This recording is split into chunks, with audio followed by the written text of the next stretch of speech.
Hi all, എല്ലാവർക്കും സുഖമാണോ? ഞാൻ നിങ്ങളുടെ സ്വന്തം കെ പി ആണേ. ഇതെൻ്റെ ഒരു വൈകുന്നേരമാണ് കേട്ടോ. ഈവനിങ് റൊട്ടീനെന്നൊന്നും പറയാൻ പറ്റത്തില്ല, കാരണം എല്ലാ ദിവസവും വൈകുന്നേരങ്ങളും ഒരുപോലെ അല്ല. ശങ്കരി കുഞ്ഞിൻ്റെ ഉറക്കവും അവളുടെ മൂഡും ഒക്കെ പോലെ ഇരിക്കും. ഇതിപ്പോൾ ഞാനൊന്ന് മെയിൽ കഴിപ്പിക്കാമെന്ന് വിചാരിച്ചു. ചൂടൊക്കെ ആയതുകൊണ്ടേ മിക്ക ദിവസവും പറ്റുന്ന ദിവസങ്ങളിലൊക്കെ ഞാൻ കുഞ്ഞിനെ മെയിൽ കഴിപ്പിക്കാറുണ്ട്. അവൾക്കും ദേഹത്തിന് ചൂടായിരിക്കത്തില്ലേ. അങ്ങനെ മേലൊക്കെ കഴിയിപ്പിച്ച് ഞാൻ കുഞ്ഞിനെ കൊണ്ടുവന്നിട്ടുണ്ടേ മുറിയിലോട്ട്.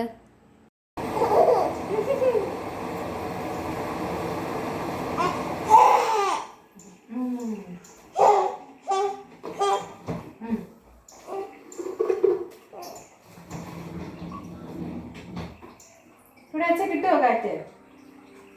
കാറ്റ് കിട്ടുമോടാ?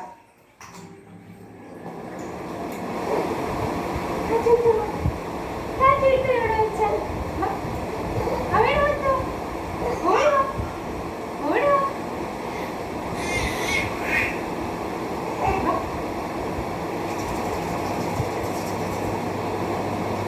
അങ്ങനെ കുറേ നാളുകൾക്ക് ശേഷം ശകരിക്കുഞ്ഞിനെ ഒന്ന് ഒരുക്കാൻ പറ്റി. അവളുടെ മുടിയൊക്കെ കെട്ടിവെക്കുക, അവളുടെ പിരികമൊക്കെ എഴുതിയൊരു പൊട്ടൊക്കെ തൊടുക എന്ന് വെച്ചാൽ എല്ലാ ദിവസവും നടക്കുന്ന കാര്യമൊന്നും അല്ല കേട്ടോ. എൻ്റെ ജോലികളും പിന്നെ കുഞ്ഞിൻ്റെ മൂഡും അവളുടെ ഉറക്കവും എല്ലാം അപേക്ഷിച്ചിരിക്കും. എന്തായാലും ഇന്ന് നല്ലപോലെ ഒന്ന് ഒരുക്കാൻ പറ്റി. രണ്ട് സൈഡ് മുടിയൊക്കെ കെട്ടി ഒരു പൊട്ടെങ്കിലും തൊട്ട് കൊടുക്കാൻ പറ്റി. പിങ്കി എന്തേ? ഓടി വായോ, ഓടി വായോ. അച്ചിക്ക് ചിക്കടിച്ചി ഈ അമ്മയുടെ കാല്.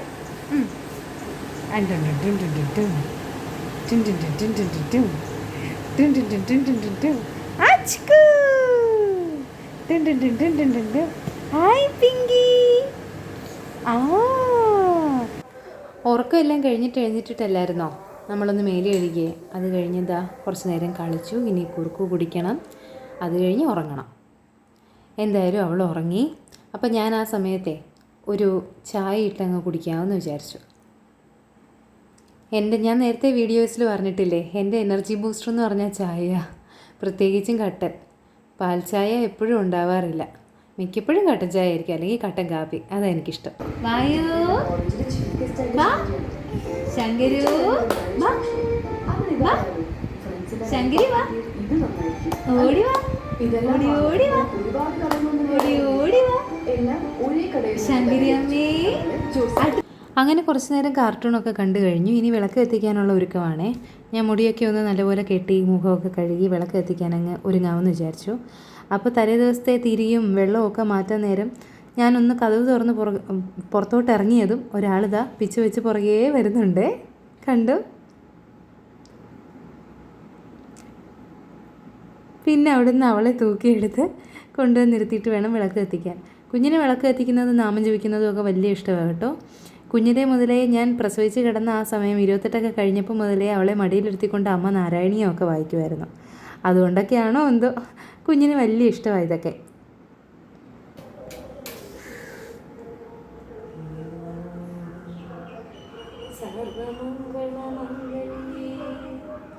ശിവേ സർവാർത്ഥസാധികേ ശരണ്യേ ത്രയംബകേ ഗൗരി നാരായണീ നമോസ്തുതേ. നാരായണ ദേവി നാരായണ ലക്ഷ്മീ നാരായണ ഭദ്രേ നാരായണ അമ്മേ നാരായണ ദേവി നാരായണ ലക്ഷ്മീ നാരായണ ഭദ്രേ നാരായണ അമ്മേ. അങ്ങനെ നാമജപമൊക്കെ കഴിഞ്ഞ് കുറച്ച് നേരം കളിച്ചിട്ട് കുഞ്ഞുറങ്ങി കേട്ടോ. കുഞ്ഞുറങ്ങിക്കഴിഞ്ഞാൽ പിന്നെ എൻ്റെ ഏറ്റവും വലിയ ജോലി, അപ്പോഴെന്നല്ല ഒരു ദിവസത്തെ എൻ്റെ ഏറ്റവും വലിയ ജോലിയാണ് പാത്രം കഴുകൽ. അത് ഞാൻ ആദ്യം മുതലേ വെച്ച് പെൻഡിങ് ഇട്ട് അവസാനം മടിയൻ മല ചുമക്കുമെന്ന് പറയുന്ന പോലെ ഞാൻ ചെയ്യുന്നൊരു ജോലിയാണ്. എന്നാലും എനിക്ക് വളരെ സാറ്റിസ്ഫൈങ് ആണ് കേട്ടോ. ഏട്ടൻ എന്നെ ഇടയ്ക്കിടയ്ക്ക് വഴക്ക് പറയും, നിനക്കിത് അപ്പപ്പോൾ ഉള്ള പാത്രം അപ്പപ്പോൾ കഴുകി തീർത്താൽ ഇത്രയും പെൻഡിങ് ആവുമോ എന്ന് ചോദിക്കും. പക്ഷേ എനിക്കത് പറ്റില്ല. ഞാൻ ആദ്യത്തെ ദിവസങ്ങളിലൊക്കെ അങ്ങനെ ആയിരുന്നു ഇവിടെ താമസിക്കാൻ വന്നതിന് ശേഷം. അപ്പോൾ ഉള്ള പാത്രമൊക്കെ കഴുകി വെക്കണമെന്നൊക്കെ എനിക്കും ആഗ്രഹമുണ്ട്.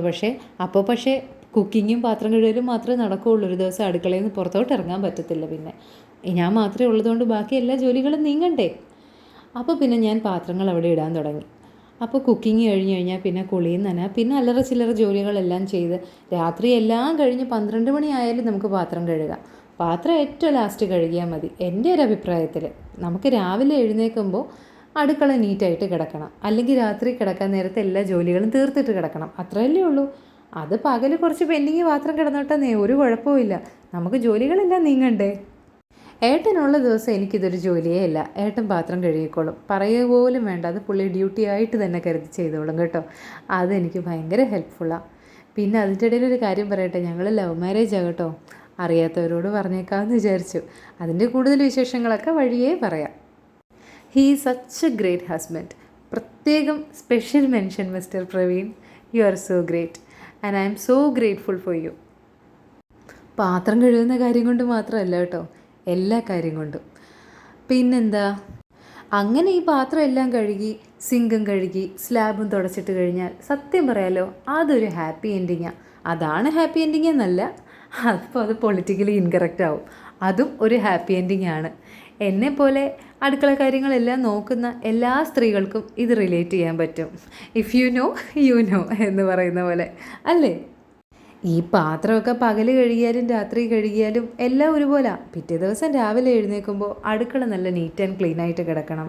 നല്ല ഫ്രഷ് ആയിട്ട് കിടക്കുന്ന അടുക്കളയിലോട്ട് കയറുമ്പോൾ നല്ല പോസിറ്റീവായിട്ട് ആ ദിവസം അങ്ങ് തുടങ്ങാം. അത്രയല്ലേ ഉള്ളൂ. ഞാൻ പണ്ട് കുഞ്ഞായിരിക്കുമ്പോൾ ആരോ പറഞ്ഞ് കേട്ടിട്ടുണ്ട്, അടുക്കളയിലാണ് മഹാലക്ഷ്മി എന്ന്. അതുകൊണ്ട് എല്ലാ ദിവസവും അടുക്കള നീറ്റ് ആൻഡ് ക്ലീൻ ആക്കി ഇട്ടിട്ട് കിടന്നാലേ എനിക്ക് സമാധാനമുള്ളൂ. പിറ്റേ ദിവസം രാവിലെ എഴുന്നേറ്റത് കാണുമ്പോൾ ഒരു പോസിറ്റിവിറ്റി. പിന്നെ അത് കഴിഞ്ഞ് ഞാൻ വൈകുന്നേരം ഉണ്ടാക്കിയ ചായ ഉണ്ടല്ലോ, അതപ്പോൾ കുടിച്ചില്ലായിരുന്നു. എന്തായാലും അതിപ്പോൾ കുടിക്കാം. ഒന്നുകൂടെ ഒന്ന് ചൂടാക്കി എടുത്തിട്ടുണ്ട് കേട്ടോ. പിന്നെ ചോറും കറികളും ഒക്കെ ഉള്ളത് അങ്ങ് ഫ്രിഡ്ജിലോട്ട് എടുത്ത് വെച്ചേക്കാം. കാരണം രാത്രിയിലത്തേക്ക് മാറ്റി മാറ്റി വെച്ചിരുന്ന ചിലപ്പോൾ കുഞ്ഞ് കരഞ്ഞ് അവൾ എഴുന്നേറ്റ് കഴിഞ്ഞാൽ അവളുടെ കൂടെ ഞാൻ ചെന്ന് കിടന്ന് ഞാനങ്ങ് ഉറങ്ങിപ്പോകും. ഇപ്പോൾ പല ദിവസങ്ങളിലായി അങ്ങനെ ഒരു സംഭവം. അതുകൊണ്ട് ചോറും അവിയലും ഒക്കെ ഇരിക്കുന്നു. എടുത്ത് ഫ്രിഡ്ജിൽ വെച്ചില്ലെങ്കിൽ എന്തായാലും ചീത്തയാവും. ചൂട് സമയം ആയതുകൊണ്ട് പ്രത്യേകിച്ചും. ഇപ്പോൾ എടുത്തങ്ങ് വെച്ചിരുന്നാൽ നാളെ എനിക്ക് അത്രയും ജോലി കുറവുണ്ട്. നാളെ അപ്പോൾ അത്രയും കുറച്ച് കുക്ക് ചെയ്താൽ മതി. ഫ്രിഡ്ജിലോട്ട് എടുത്തങ്ങ് വെച്ച് കഴിഞ്ഞിട്ട് നേരെ അടുത്ത പരിപാടി ചായ കുടിക്കുക. ചായയുടെ കൂടെ മിനിയാൻറ്റി തന്ന നല്ല അടിപൊളി തെരളിയുണ്ട്. തെരളി കഴിക്കാൻ പോകുന്നതിന് മുന്നേ മുടിയൊക്കെ ഒന്ന് മാറ്റി കെട്ടിയപ്പോഴാണ് ഓർത്തെ, എൻ്റെ ട്രൈസ് അല്ലേ അത്. പണ്ട് കുറേ നാൾ ജിമ്മിലൊക്കെ പോയതായിരുന്നു. അതൊക്കെ ഒരു കാലം.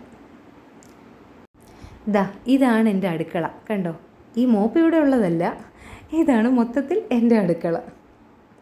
അങ്ങനെ തെരളിയും കട്ടൻ ചായയും കൂടെ കൊണ്ട് നേരെ കൊണ്ടുവന്ന് ഹോളിലിരുന്ന് യൂട്യൂബിൽ എന്തോ കണ്ടുകൊണ്ട് കഴിക്കുക. ഇതൊക്കെ എൻ്റെ റിലാക്സിങ് ടൈമാണ് കേട്ടോ. അത് കഴിഞ്ഞിട്ട് പിന്നെ കുഞ്ഞിൻ്റെ കുറച്ച് തുണി ഉണ്ടായിരുന്നു, അതങ്ങ് വിരിച്ചേക്കാമെന്ന് വിചാരിച്ചു. കുഞ്ഞിൻ്റെ തുണിയൊക്കെ ഞാൻ ടെറസിലാണ് വിരിക്കാറ് സാധാരണ. പക്ഷേ ഇന്നെന്തോ ടെറസിൽ കയറാനൊരു മടി. ഇതാവുമ്പോൾ നാളെ രാവിലത്തേക്ക് നല്ലപോലെ ഉണങ്ങി കിട്ടും. ഇപ്പോഴത്തെ ചൂടിനെ ഫാനും വേണ്ട ഒന്നും വേണ്ട, ചുമ്മാ വിരിച്ചിട്ടാൽ മതി. നാളെ രാവിലെ ആകുമ്പോഴത്തേക്കും നല്ലപോലെ ഉണങ്ങി കിട്ടും. കുഞ്ഞിൻ്റെ തുണികൾ വെയിൽ കൊള്ളിച്ചുണക്കണം എന്നാണ്. പിന്നെ ഞാൻ മുമ്പൊരു വീഡിയോയിൽ പറഞ്ഞില്ലേ, വെയിൽ കൊള്ളാൻ വേണ്ടി വെളിയിൽ ഇട്ട് കഴിഞ്ഞാൽ ചിലപ്പോൾ മഴ പെയ്താൽ കുഞ്ഞിന് പാല് കൊടുത്തുകൊണ്ടൊക്കെ ഇരിക്കുകയാണെങ്കിൽ എനിക്ക് ഓടിപ്പോയി എടുക്കാൻ പറ്റത്തില്ല. പിന്നെ ഏട്ടൻ വരുന്ന ദിവസങ്ങളിലാണ് പുറത്തിട്ട് വെയിലൊക്കെ കൊള്ളിച്ചെടുക്കുന്നത്. അല്ലെങ്കിൽ ടെറസിൽ തന്നെ വിരിക്കും. ഇതിപ്പോൾ എനിക്ക് മടിയായതുകൊണ്ട് മുറിയിലൊരു തുണി സ്റ്റാൻഡ് ഇരുന്നതിൽ വിളിക്കുക. അതെന്തായാലും ഇപ്പോൾ ആരും ഉപയോഗിക്കാതിരിക്കുക. അപ്പോൾ പിന്നെ ഇങ്ങനെ അങ്ങ് ഉപയോഗിക്കാം എന്ന് വിചാരിച്ചു. ഇനി അടുത്ത പണിയാണ് തൂത്തുവാരൽ ആൻഡ് തുടയ്ക്കൽ. അതെല്ലാ ദിവസവും ചെയ്തേ പറ്റുള്ളൂ. ശങ്കരിക്കുഞ്ഞ് എഴിഞ്ഞ് നടക്കുന്നതുകൊണ്ട് എല്ലാ ദിവസവും തൂക്കണം, തുടയ്ക്കണം. എന്തെങ്കിലും ഒരു പൊട്ടോ പൊടിയോ കണ്ടു കഴിഞ്ഞാൽ അവളത് കണ്ടുപിടിക്കും. നേരെ അതെടുത്ത് പിന്നെ ഇൻസ്പെക്ഷനും വായിലോട്ട് വെപ്പും ഒക്കെയാണ്. ഈ മോപ്പ് വെളിയിൽ കൊണ്ടുവന്ന് വെച്ചാൽ ഇങ്ങനെ ചെയ്യാൻ പറ്റത്തുള്ളൂ കേട്ടോ. ഇതിനൊരു ചെറിയ ശബ്ദമുണ്ട്, അതുകൊണ്ട് വീടിനകത്തോട്ട് ഈ മോപ്പ് കയറ്റാൻ പറ്റത്തില്ല. ചിലപ്പോൾ ഇതിൻ്റെ ശബ്ദം കേട്ടും ശങ്കരിക്കുഞ്ഞ് ചാടി എഴുന്നേറ്റിങ് വരും. ഇന്നിപ്പോൾ സന്ധ്യ കഴിഞ്ഞ് അങ്ങ് ഉറങ്ങിയതുകൊണ്ട് ചിലപ്പോൾ എഴുന്നേക്കും. എന്തായാലും ഞാൻ കുറുക്കൊക്കെ തയ്യാറാക്കി വെച്ചിട്ടുണ്ട്, അവൾ എഴുന്നേക്കുകയാണെങ്കിൽ കൊടുക്കാം. അത് കഴിഞ്ഞ് പിന്നെ ഞാൻ ചോറ് വിളമ്പി അങ്ങ് കഴിച്ചു. ഇനിയിപ്പോൾ ഒരുപാട് വെച്ച് താമസിപ്പിക്കേണ്ട, എന്തായാലും 10:30 മണിയായി. അപ്പോൾ ചോറൊക്കെ ഉണ്ണാം, കൂടെ യൂട്യൂബിൽ എന്തെങ്കിലും കാണുകയും ചെയ്യാം. ഇന്നത്തെ മെനു ചോറ്, അവിയൽ, രസം, പപ്പടം ഒക്കെ ആയിരുന്നു കേട്ടോ. ഓർത്തെടുക്കാൻ കുറച്ച് താമസിക്കും. 2 ദിവസം കഴിഞ്ഞിട്ടാണ് വീഡിയോ എഡിറ്റ് ചെയ്യുന്നത്. അപ്പം യൂട്യൂബൊക്കെ കണ്ട് അതും കഴിച്ചു. അത് കഴിഞ്ഞ് ആ കിടന്ന പാത്രവും കൂടെ അങ്ങ് കഴുകി. കാരണം ഇത്രയും കഷ്ടപ്പെട്ട് ഇതെല്ലാം വൃത്തിയാക്കിയത് നാളെ രാവിലെ എഴുന്നേൽക്കുമ്പോൾ അടുക്കള നീറ്റായിട്ട് കിടക്കാൻ വേണ്ടിയിട്ടാണ്. അപ്പോൾ ഈ ഒരു കലവും കുക്കറും ചോറുണ്ട പാത്രവും കൂടെ കിടന്നാൽ ഈ കഷ്ടപ്പെട്ടതെല്ലാം വെറുതെ ആവും. അത് കഴിഞ്ഞത്തെ ഒരു പണിയുണ്ടായിരുന്നു. ഞാനേ അരി ഉഴുന്നും അരയ്ക്കാൻ വേണ്ടി വെള്ളത്തിലിട്ടിട്ട് 2 മണിക്കൂറത്തേക്ക് ഫ്രിഡ്ജിൽ വെച്ചതായിരുന്നു. അത് മറന്നുപോയി. ഇപ്പോൾ വെറുതെ ഫ്രിഡ്ജ് തുറന്ന് നോക്കിയപ്പോൾ ഇത് കണ്ടതുകൊണ്ട് ഭാഗ്യം, ഇല്ലെങ്കിൽ ഞാനത് ഉറപ്പായിട്ടും മറന്നേനെ. അരി ഉഴുന്നും അരയ്ക്കുന്നതിന് മുമ്പ് നേരെ ശങ്കരിക്കുഞ്ഞിനെ പോയി നോക്കണം. അവളുടെ കഥ അങ്ങ് ചാരി ഇട്ടേക്കാം, ഇല്ലെങ്കിൽ മിക്സിയുടെ ശബ്ദം കേട്ടാലും കുഞ്ഞ് എഴുന്നേക്കും. മിക്സിയുടെ ശബ്ദം കുഞ്ഞിന് ഇപ്പോഴും പേടിയാവും കേട്ടോ. അരി ഉഴുന്ന് ഞാനൊരു 6-7 മണിക്കൂർ വെള്ളത്തിലിട്ട് വെച്ചേക്കും കുതിരാൻ. അത് കഴിഞ്ഞൊരു 1-1.5 മണിക്കൂർ ഫ്രിഡ്ജിലും വെക്കും. അപ്പോൾ നല്ലപോലെ തണുക്കും. ആ ഒരു മിക്സി ഓൺ ചെയ്യുമ്പോൾ, മിക്സി അരയ്ക്കുമ്പോഴത്തെ ആ ഒരു ചൂടുണ്ടാവാതിരിക്കും. തണുത്തിട്ടാണ് ഇത് അരയ്ക്കുന്നതെങ്കിൽ. അപ്പം ദോശയായാലും ഇഡലി ആയാലും നല്ലപോലെ സോഫ്റ്റ് ആവും കേട്ടോ. ഇങ്ങനെ ഒന്ന് ട്രൈ ചെയ്ത് നോക്കാം അറിയാത്തവരൊക്കെ.